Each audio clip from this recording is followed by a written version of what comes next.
Sveiki. Maži ir dideli, duokit 5, bus 10. Aš esu Žydrūnas, o čia yra Vėjo paparčio kanalas, kuriame šiandien svečiuojasi vilkas pagalbininkas. Kartą gyveno karalius. Žmogus buvo šiek tiek šykštokas, galbūt net panašus į Antiną Skrudžą Makdaką. Ir turėjo jis 3 sūnus. 2 sūnus buvo, kaip čia sakoma, gudručiai tokie, kur žodžio kišeniai neieškojo, gražus, viską su patraukliu išsilavinimu. Na, o trečiasis, kaip čia teisingiau pasakius, toks kūrybiškas, humanitaras. Nekvailas, tarkime, tačiau turintis išskirtinį požiūrį į socialinius ir kultūrinius šiuolaikinio pasaulio procesus.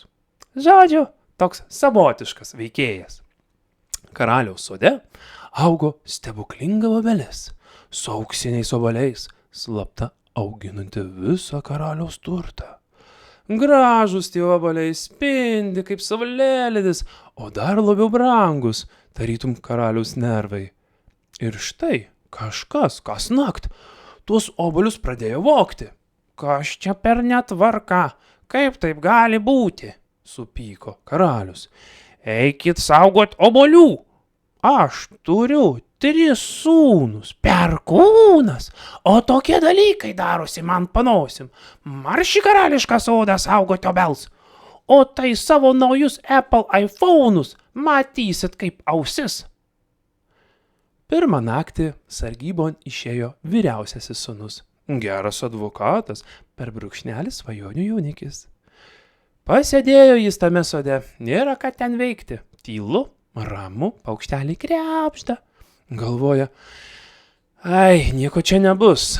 Tėvas dėl tų pinigų galutinai pervargo ir apskritai, logiškai, mąstant. Kas galėtų vogti iš karališkosios šeimos? Ką, jie nežino, kad mums visa karalystė priklauso. O be to, paduosim į teismą. Aš visus teisėjus asmeniškai pažįstu. Ir taip begalvodamas jisai užmigo. Ryte obuolių nėra. Antrą naktį sargauti ėjo vidurinis brolis. Būsimasis gydytojas, irgi gražus vaikis.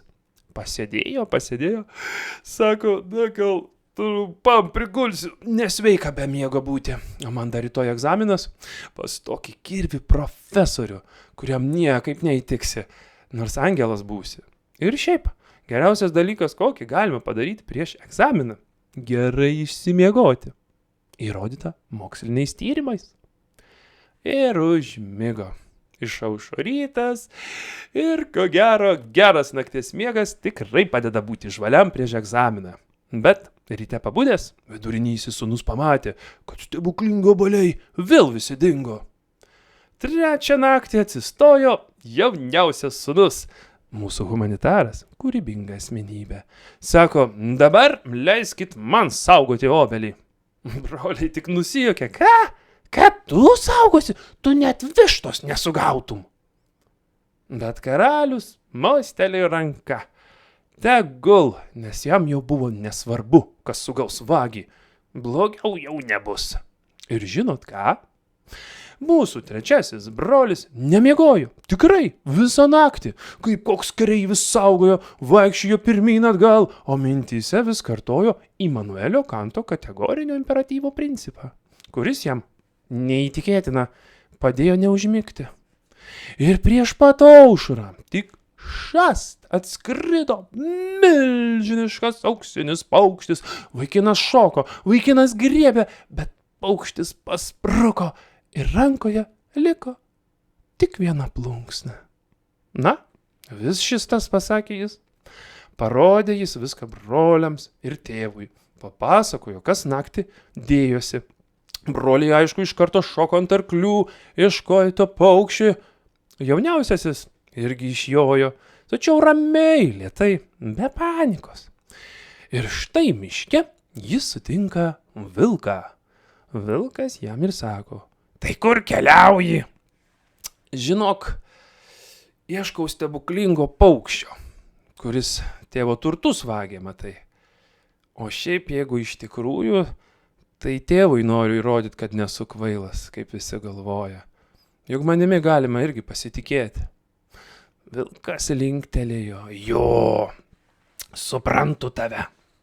Maniškis tai nori, kad aš tapčiau bankininku. O man labiau patinka muzika. Esu apsigimęs operos solistas. Kad tu žinotum, kaip aš staugiu prieš mėnulį. Paklausyk. Ant marių žvilgančių aukso laiveliais banga siūbuoja lengvas vėjeliais. Skriskime liūdesį šalin nuvyja Santa Lucia, Santa Lucia. Va, matai, bet tėvui tai nemotais. Sako, iš dainavimo sviesto, matai, netepsi. Žinai, padėsiu aš tau. Esam mes likimo broliai. Lipk ant mano nugaros, keliaujam kartu.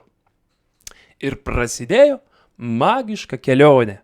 Lėkė vilkas per miškus, kol pribėgo pilį. Klausyk, eik į šitą pilį. Viduje rasi tai, ko ieškai, tik atsimink.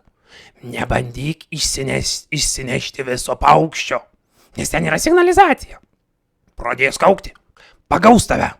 Šiandien gali paimti tik vieną plunksną.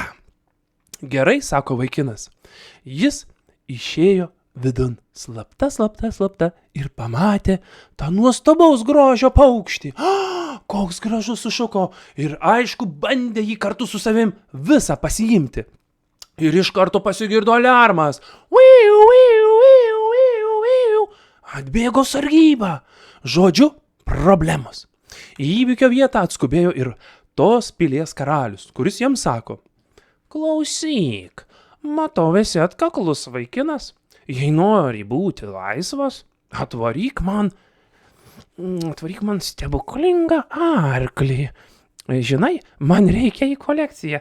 Matai, kolekcionuoju stebuklingus gyvulius. Jau turiu stebuklingų paukščių, kaip matai. Turiu stebuklingų jaučių, triušiukų. O dabar užsinorėjau dar ir arklio. Nu, bet niekaip nerandu. Kągi, vaikinas sutiko padėti ir buvo paleistas, o tuomet grįžo pas vilką. Na, juk sakiau, kad signalizacija bus. Nereikėjo viso paukščio judinti, atsiduso vilkas. Ką čia dabar su tavim darysi? Važiuojam toliau, ieškosim to arklio. Ir vilkas mūsų humanitarą nunešė prie kitos pilies ir sako: dabar klausykis, įdėmiai, ne taip kaip praėjusi kartą. Šitoje pilyje rasi stebuklingą Simarono žirgą. Veskis jį lauk, bet neliesk balno neliesk. Ten yra įmontuota signalizacija. Ar mane girdi? Ar vėl viena koja ant debesies stovi? Tikrai neliesiu nieko, sako vaikinas. Įėjo jis ir pamatė nuostabaus grožio balną, papuoštą deimantais, smaragdais, kitokiais brangakmeniais. Oi, koks grožis, kaip blizga. 8. pasaulio stebuklas. Ir palėtė jis tą balną. Vėl aliarmas, vėl signalizacija. Pažiūrėti vagės atėjo net pats tos šalies valdovas ir jiems sako: matau, esi gilus jaunuolis, todėl paleisiu tave, jeigu į mano pilį, kaip čia pasakyti, pakviesi pačią gražiausią pasaulio merginą. Matai, aš labai esu drovus, pats negaliu paprašyti. Labai bijau merginų, ji iškart susigėstų, esu labai drovus. Va, o tu, jeigu netvesi panelės, tai tau galvą nukirsim, giliotinuosim. Bet tu nepagalvok nieko blogo, aš šiaip labai drovus žmogus. Ką darysi? Vaikinas vėl sutiko padėti ir taip buvo paleistas namo. Sugrįžo pas vilką. Vilkas sako: žinai, aš per tave galą gausiu. Tačiau vilkas laikėsi duoto žodžio ir padėjo vaikinui net ir 3. sykį. nunešė jį prie pat kitos pilies, kurioje gyveno pati gražiausia mergina pasaulyje. Atrodo, šį kartą mūsų pagrindinis herojus susikaupė. Vilkas jį pamokė. Klausyk, paskutinis šansas. Šį kartą, kai pateksi vidun, tu nieko nečiupinėk, nieko neliesk, nieko nespaudinėk.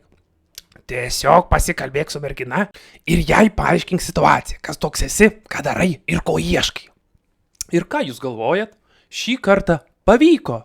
Pagaliau mūsų herojaus humanitarinis išsilavinimas pravertė, juk bendravimas su žmonėmis labai svarbus įgūdis. Ir jie visi trys iškeliavo, o kelionėje Vilkas sako, matai, kai klausai kitų žmonių patarimo, viskas tau gerai sekasi. Tai gal vis dėlto aš netoks ir kvailas, kaip visi galvojo, paklausė trečiasis brolis. Ne, Vilkas pasakė, tu tiesiog kitoks. Ir kartais šiek tiek užsispyręs. Grįždami, jie viską susigrąžino. Ir stebuklingą arklį susigrąžino, ir stebuklingą paukštį, ir savo garbę ir orumą. Galiausiai net ir pats karalius, mūsų šykštusis 3 brolių tėvas, praregėjo ir suprato, kas šeimoje iš tikrųjų buvo gudrutis. Ir jie visi ilgai ir laimingai gyveno. O kur dingo tas pagalbininkas Vilkas? Klausėte jūs. Na, jis po visų šitų nuotykių pirmą buvo reabilitacijoje, truputėlį patostogavo, pailsėjo, o vėliau sudalyvavo muzikinėme projekte ir išgarsėjo visoje karalystėje.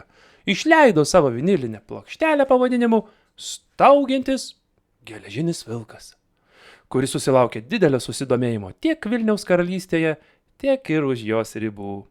Ir taip tapo žvaigžde. Čia, čia, čia, čia, čia, čia,